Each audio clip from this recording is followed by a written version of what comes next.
مسلمان بھی اس تاریخ کو نہیں جانتا. دنیا یہ سمجھتی ہے کہ جہاد آزادی وطن سب سے پہلا 1857 ہے.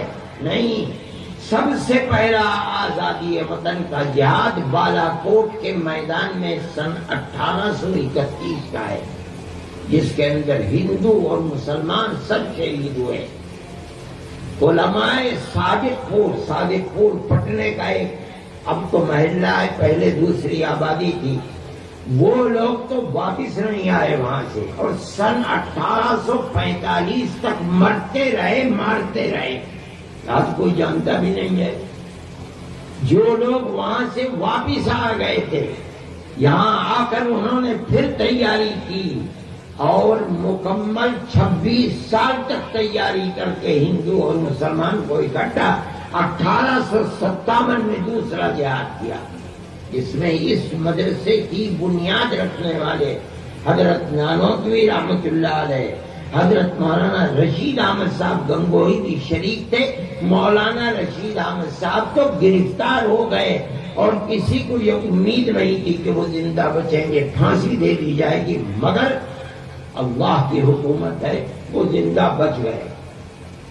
جب وہ باہر نکلے، ابھی تک دارالعلوم کا کوئی وجود نہیں تھا، جب وہ باہر نکلے اور عام معافی کا اعلان ہوا تو یہ دیکھا کہ انگریز کے لوگ گلی گلی کوچے کوچے گھوم رہے ہیں. باپ انگریز کی دشمنی میں شہید ہو گیا، بچے یتیم ہیں، گھر میں کچھ نہیں ہے، بچے بھیک مانگ رہے ہیں، ماں اپنی عزت و آبرو کی حفاظت کیے ہوئے گھر میں بیٹھی ہے. انگریز ان کے ہاتھ کو پکڑتا ہے اور کہتا ہے کہ بچہ ہمیں دو، ہم اس بچے کو مفت پڑھائیں گے، مفت لکھائیں گے، مفت کھلائیں گے، اس کو کپڑا دیں گے پہننے کے لیے، اور اس کو عالم بنا کر کے گورنمنٹ کی ملازمت دیں گے. اور ماں یہ سمجھتی ہے کہ میں مر رہی ہوں، میرا بچہ تو کھائے اپنے پیٹ کو بھرے گا، وہ چھوڑ دیتی ہے. ان لوگوں کے اندر غیرت تھی کہ وہ بچے جن کا باپ انگریز کے لیے قربان ہو گیا، جان دے دی، انگریز ان کے بچوں کو اپنا وفادار بنانا چاہتا ہے. انہوں نے 1857 کے بعد 9 سال کے بعد ٹھیک 1866 میں دارالعلوم دیوبند کی بنیاد رکھی اور کہا کہ بچہ ہمیں دو. انگریز کہتا ہے کہ ہم پڑھائیں گے، ہم لکھائیں گے، ہم کھلائیں گے، ہم پلائیں گے، ہم پہنائیں گے. ہم کہتے ہیں ہم مفت پڑھائیں گے، مفت لکھائیں گے، مفت پہنائیں گے، مگر اس کا باپ انگریز کا دشمن تھا، ہم اس کے بیٹے کو بھی ملک کی آزادی کے لیے مجاہد پیدا کریں گے. یہ ٹھیک ہے. انگریز تو یہ کہتا تھا کہ ہماری حکومت میں سورج غروب نہیں ہوتا، صحیح کہتا تھا.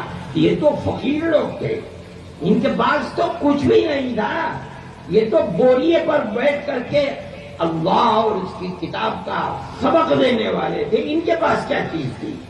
انہوں نے اپنی پوری قوم کو لگا دیا اور قوم کو یہ سکھلایا اور پیغام دیا، اگر یہ مدرسہ زندہ ہے تو تمہاری آنے والی نسلیں زندہ رہیں گی، اگر یہ مر گیا تو تمہاری نسلیں مر گئی، اس کی مدد کرو.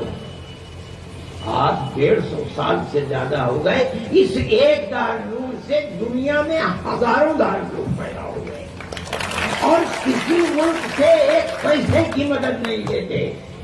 پوری قوم کو اس پر لگا دیا. یہ آج کی بات نہیں ہے، 250 سال سے قوم اسی کے اوپر لگی ہوئی ہے. اس زمانے میں ہمارا بجٹ کتنے روپے ہوگا میں نہیں جانتا. آج دارالعلوم کا بجٹ 32-33 کروڑ روپے ہے اور ایک ایک پیسہ قوم دیتی ہے، کوئی اور نہیں دیتا. تاریخ ہے. اس دارالعلوم نے بہت لمبی بات ہو جائے گی، میں مختصر کرتا ہوں. جن سپوتوں کو پیدا کیا مجاہدین آزادی کو، ان میں سر فہرست شیخ الہند ہیں، مولانا محمود حسن. کہا جاتا ہے کہ وہ دارالعلوم کے پہلے پڑھنے والے ہیں. جب وہ پڑھ کر فارغ ہوئے ہیں تو ان کے دل کے اندر آزادی وطن کی آگ تبھی ہوئی تھی۔ مسٹن جو گورنر تھا صوبہ جات متحدہ کا، وہ کہا کرتا تھا کہ شیخ الہند کو اگر جلا کر راکھ کر دیا جائے گا تو اس کی راکھ سے بھی انگریز کی دشمنی کی وہ آئے گی۔ ایسا آدمی تھا، اس نے اپنی ساری زندگی کو قربان کر دیا، ایک جلا وطن حکومت بنائی افغانستان کے اندر، جس کے صدر راجا مہندر پرتاپ سنگھ تھے، وزیر خارجہ حضرت شیخ الہند رحمۃ اللہ علیہ کے شاگرد مولانا عبید اللہ سندھی تھے۔ یہ ان کو بھیجا تھا کہ وہاں جا کر کے جلا وطن حکومت ہندوستان کے خلاف بناؤ۔ کوئی مثال ایسی نہیں ملتی کہ ہندوستان کے لوگوں نے کہیں جا کر کے جلا وطن حکومت بنا، اگر ملتی ہے تو دارالعلوم دیوبند کے سپوت سے ملتی ہے۔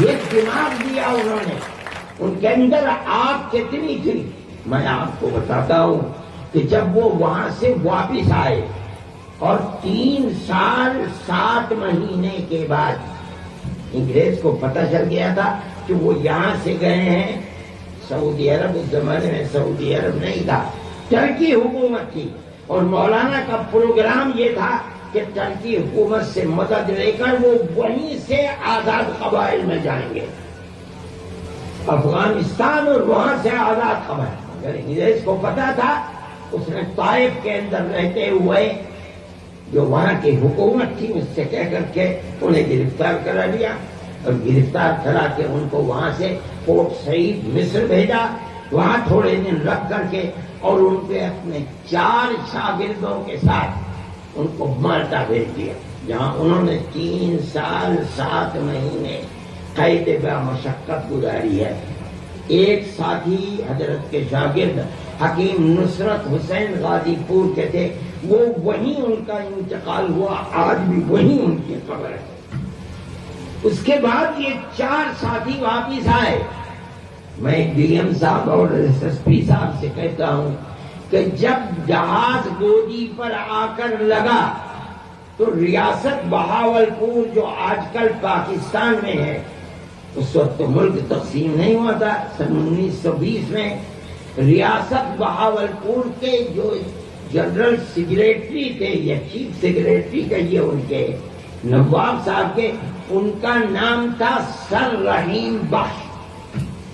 انگریز نے ان کو سر کا خطاب دیا تھا، انگریز نے ان کو بھیجا، سیڑھی لگ گئی، کسی کو جانے کی اجازت نہیں تھی، وہ گئے اور جا کر حضرت شیخ الہند رحمۃ اللہ علیہ سے عرض کیا کہ حضرت آپ سب سے بڑے ودوان تھے اور دارالعلوم دیوبند میں سینکڑوں لوگ آپ سے لابھدائک ہوتے تھے، آپ بہت بڑے فقیر تھے، لوگ آتے تھے، مرید ہوتے تھے، آپ ان کے گرو تھے، چیلے آتے تھے، آپ چلے گئے اور ہر شخص پیاسا ہے، آپ نے ساری زندگی انگریز کی مخالفت میں لگا دی، مگر انگریز کی حکومت تو اپنی جگہ پر ہے، اس کو تو کوئی ہانی پہنچی نہیں۔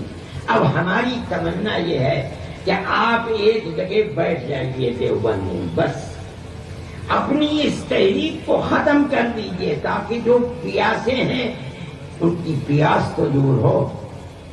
جب وہ کہہ چکے اپنی بات تو شیخ الہند بڈھا آدمی جس کو مالٹا کی سردی نے ختم کر دیا تھا، سنبھل کے بیٹھ گیا اور کہا کہ آپ اپنی بات کہہ چکے، جس زمین میں انگریز کی حکومت ہے میں آیا ہوں، مجھے جینا تو جینا، اس زمین میں مرنا بھی پسند نہیں ہے،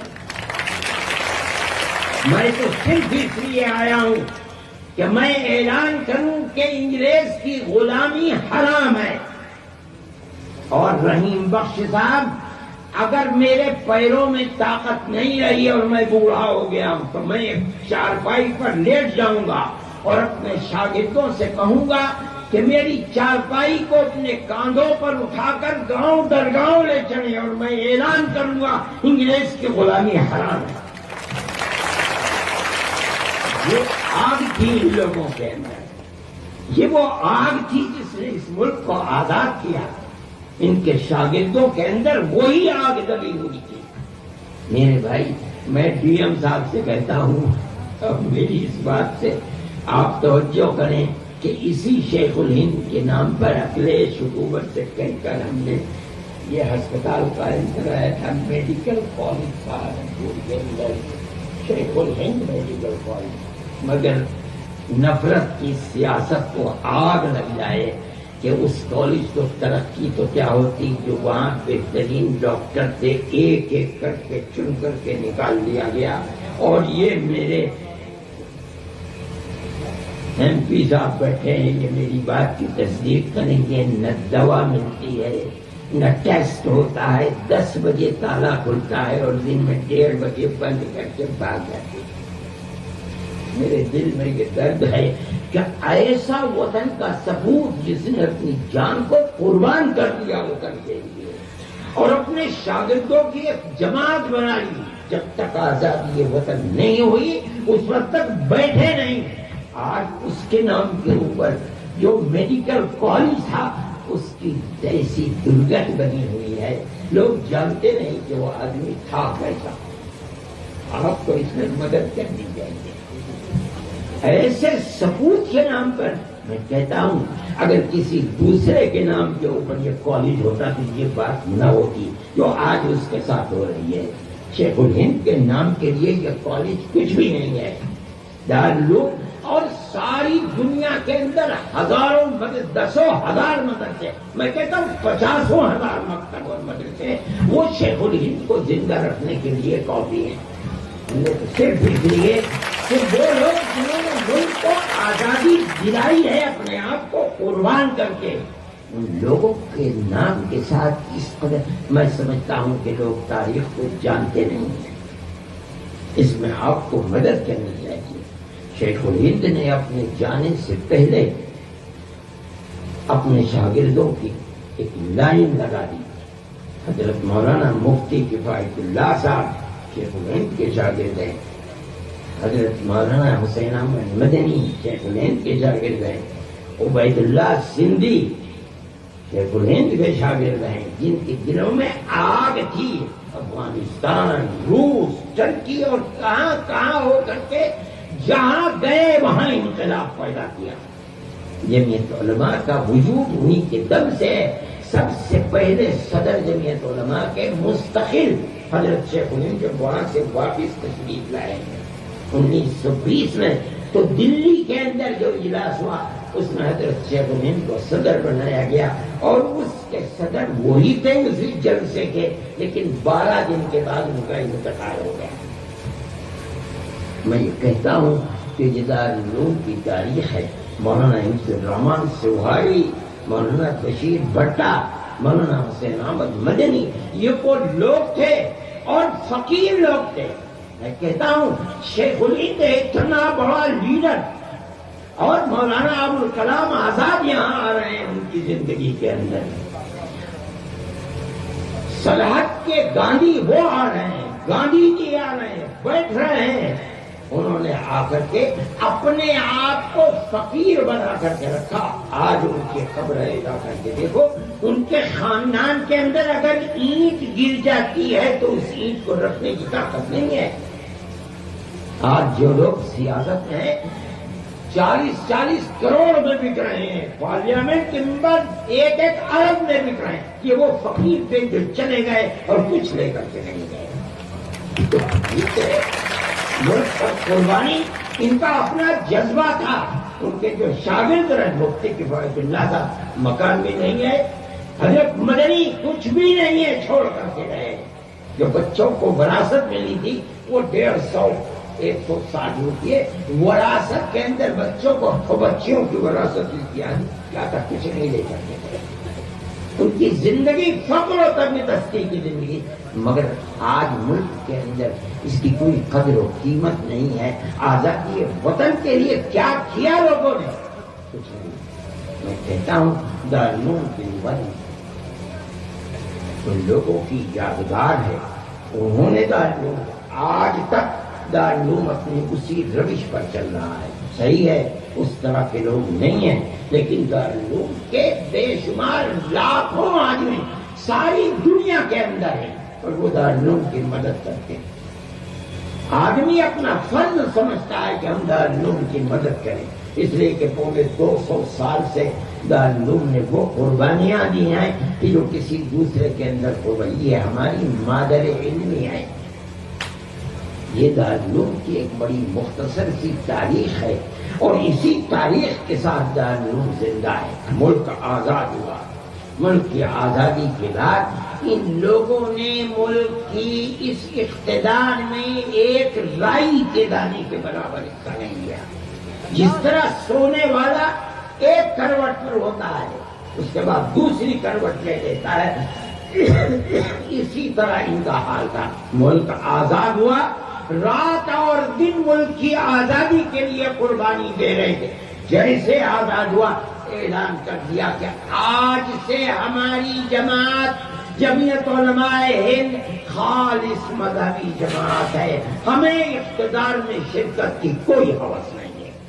ہم نے ملک کو آزاد کرایا اس لیے نہیں کہ ہم حصے دار بنے، یہ ہمارا مذہبی اور دھارمک فرض تھا۔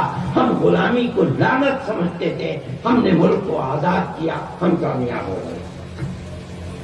اس کے بعد انہوں نے ملک کے اندر برابر اس کی ترقی کے لیے حصہ لیا، مگر کسی اقتدار کی طلب نہیں کی۔ ملک کے اندر نفرت کی سیاست کا دورہ بڑھا، ملک میں فسادات ہوتے رہے۔ سب سے پہلا فساد جبل پور کا فساد تھا، اس کے بعد تو پھر فسادات ہمارے جاننے میں 20,000 سے زیادہ فسادات ملک کے اندر ہوئے، جس کے اندر 50,000 مسلمان اور ہندو شہید ہو گیا۔ ہم آج بھی یہ سمجھتے ہیں کہ جس طرح پیار و محبت کے ساتھ ہندو اور مسلمان نے مل کر ملک کو آزاد کرایا ہے، یہ ملک اگر زندہ رہے گا تو اسی پیار و محبت کے ساتھ زندہ رہے گا، اور اگر پیار و محبت نہیں رہے گی، نفرت جنم لے گی تو ملک برباد ہو جائے گا، امن و امان کو آگ لگ جائے گی۔ ہماری ایک سوچ ہے اور ہم اس سوچ کے اوپر پہاڑ سے زیادہ مضبوط ہیں۔ ہمارا ایک نظریہ ہے، ہم ایسے لوگ نہیں ہیں کہ ادھر سے پیسہ لے لیا ادھر چلے گئے، ادھر سے پیسہ لے لیا ادھر۔ ہمارا ایک نظریہ ہے، کسی کو اچھا لگے برا لگے، ہم ساری دنیا کے اندر یہی بات کہتے رہے اور جب تک زندہ رہے گا رہیں گے، کہتے رہیں گے کہ ملک کے اندر بھائی چارگی اور پیار و محبت ہے تو ہندوستان زندہ رہے گا، ورنہ آگ لگ جائے گا۔ دارالعلوم دیوبند اپنے طلبا کو یہی نظریہ دیتا ہے۔ ہم قرآن و حدیث کو پڑھاتے ہیں، لوگ قرآن کا مطلب نہیں سمجھتے، جو لوگ عربی کا ایک شبد بھی نہیں سمجھتے وہ قرآن کی تشریح کرتے اور کہتے ہیں کہ اسلام کسی دوسرے کو جینے کا حق نہیں دیتا۔ نہیں، ہم نے قرآن کو پڑھا ہے، ہم جانتے ہیں اسلام کی تعلیمات کو، ہم اپنے طلبا کو یہی سبق دیتے ہیں، جہاں رہو پیار و محبت کا پیغام دے کر رہو۔ ہمارا ایک نظریہ ہے، ہمارے کی مدد کرتے ہیں۔ ہم نے وہاں دارالعلوم کے تمام طلبہ ہی تھے جو پڑھ کر کے گئے ہیں، کیرلا کے اندر مکانات بنائے، ہندوؤں کے مکانات بھی بنائے، مسلمانوں کے مکانات بھی بنائے۔ ہم نے آسام کے اندر کام کیا، ہم نے ہی کام کیا، دارالعلوم کے فضلاء ہی نے کام کیا، اور سپریم کورٹ کے اندر ہم نے لڑائی لڑی، ہم کامیاب ہوئے۔ اگر اس کے اندر 28,000 مسلمان ہیں تو 28 لاکھ مسلمان، 25 لاکھ ہندو بھی ہیں۔ ہم یہی طالب علم کو کہتے ہیں، ہم اسی ذہن کو لے کر اسے میدان میں بھیجتے ہیں۔ ہمارے طالب علم یہی کام کرتے ہیں۔ آپ نہیں دیکھیں گے کہ طلبا کہیں باہر نکلتے ہوں، احتجاج کرتے ہوں، بسوں کے شیشے توڑتے ہوں، آگ لگاتے ہوں۔ نہیں، یہ اسکول اور کالجوں کی تعلیم، ہماری تعلیم یہ نہیں ہے۔ ہم تو ان غریبوں کو پڑھاتے ہیں جن کے پیر میں جوتے نہیں ہوتے، جن کے سر پر ٹوپی نہیں ہوتی، جن کے پیٹ میں روٹی نہیں ہوتی، ہم ان کو پکڑتے ہیں، مدرسوں میں لاتے ہیں، کھلاتے ہیں، پلاتے، آدمی بنا کر پیار و محبت کا میدان کے اندر کھیل دیتے ہیں۔ آپ حضرات یہ کہتے ہیں کہ ہمیں ایسے لوگ دنیا کی تعلیم کو بھی، ہم دنیا کی تعلیم کے مخالف نہیں ہیں، لیکن ہماری اس ملک کے اندر دسوں ہزار نہیں، میں کہتا ہوں لاکھوں مسجدیں ہیں، ہمارے 25,000 مکتب ہیں، 10,000 ہمارے مدرسے ہیں، ہمیں اپنی مسجدوں کے لیے امام بھی پیدا کرنے ہیں، ہمیں اپنی لاکھوں مسجدوں کے لیے مؤذن بھی پیدا کرنے ہیں، ہمیں 50,000 مکتب کے لیے حافظ قرآن بھی پیدا کرنے ہیں، ہمیں 10,000 مدرسوں کے لیے قرآن و حدیث پڑھانے والے بھی پیدا کرنے ہیں۔ صحیح ہے کہ ہم دنیا کی لائن کے اندر جائیں، ہم کسی کو منع نہیں کرتے، جس کا جی چاہے ڈاکٹر بنے، جس کا جی چاہے انجینئر بنے، بے شمار لڑکے ہیں جو کالجوں کے اندر جا کر کے پڑھتے ہیں، کسی کی مخالفت نہیں کرتے، لیکن ہمارے سامنے یہ چیز ہے کہ ہم ان مسجدوں کو آباد کیسے رکھیں، انہیں افراد کیسے مہیا کریں۔